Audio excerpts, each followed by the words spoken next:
Good morning all of you.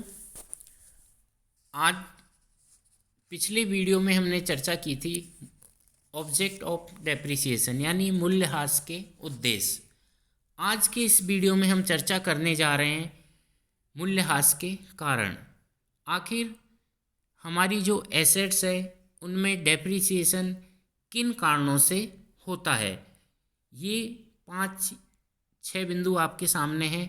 इनसे हम समझने का प्रयास करेंगे कि हमारी एसेट्स में डेप्रिसिएशन हम क्यों लगाते हैं।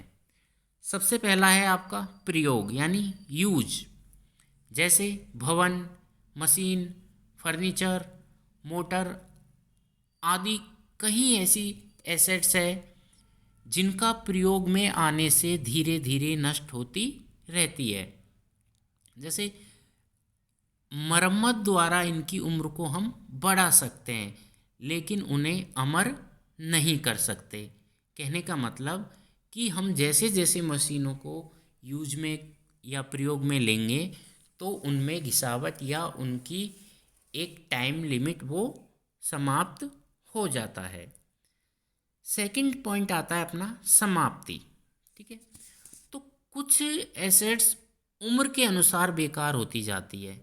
जैसे पशुधन, हो सकता है कि शुरू में इनका मूल्य बढ़े लेकिन बाद में जैसे जैसे ये किशोर अवस्था से युवा काल समाप्त होता जाता है तो इनकी समाप्ति का समय नज़दीक आता जाता है और इनका जो मूल्य है वो भी नीचे गिरता हुआ जाता है।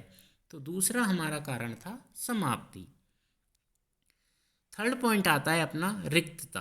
ठीक है, रिक्तता जैसे खान, तेल के कुएं आदि संपत्तियों से कच्चा माल निकालते रहने से रिक्तता आ जाती है और एक दिन ऐसी स्थिति आ जाती है कि इन संपत्तियों से यानी इन एसेट्सों से हम कच्चा माल निकालना अलाभकारी सिद्ध हो जाता है। चौथे बिंदु पर हम बात करें समय की समाप्ति। समय की समाप्ति पर जैसे मान लो कोई ऐसी एसेट्स है जो हमने पट्टे पर यानी लीज पर ली हुई है, यानी लीज पर ली गई संपत्तियां और पेटेंट आदि का जीवन काल एक निश्चित समय तक होता है और समय के गुजरने के साथ साथ इनका डेप्रिसिएशन भी होता रहता है। पांचवें बिंदु की हम बात करें तो वो है दुर्घटना। ठीक है, दुर्घटना में मूल्यह्रास कैसे होता है।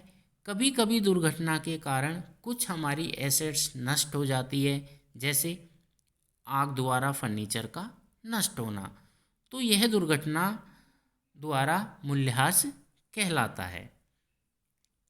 और लास्ट आता है हमारा अप्रचलन। अप्रचलन में क्या होता है, कभी कभी कुछ मशीनें प्रयोग से इसलिए हटानी पड़ती है क्योंकि बाजार में उनसे अधिक कुशल मशीनें आ जाती है। आज का दौर वैसे ही बहुत ही कंपटीशन का दौर है, बहुत ही नई तकनीकी का दौर है, तो कुछ मशीनें हमें इसलिए भी अपनी संस्था या बिजनेस में से हटानी पड़ती है क्योंकि बाजार में उनसे और अधिक कुशल मशीनें आ जाती है।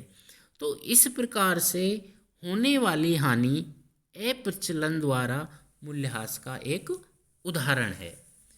तो इस वीडियो में हमने यह समझने का प्रयास किया है कि जो हमारी संपत्ति है यानी एसेट्स है में डेप्रिसिएशन किन किन कारणों से होता है। इससे पहले वाले वीडियो में हमने डेप्रिसिएशन मूल्यह्रास की विधियों के बारे में जाना था, मेथड्स ऑफ डेप्रिसिएशन। धन्यवाद।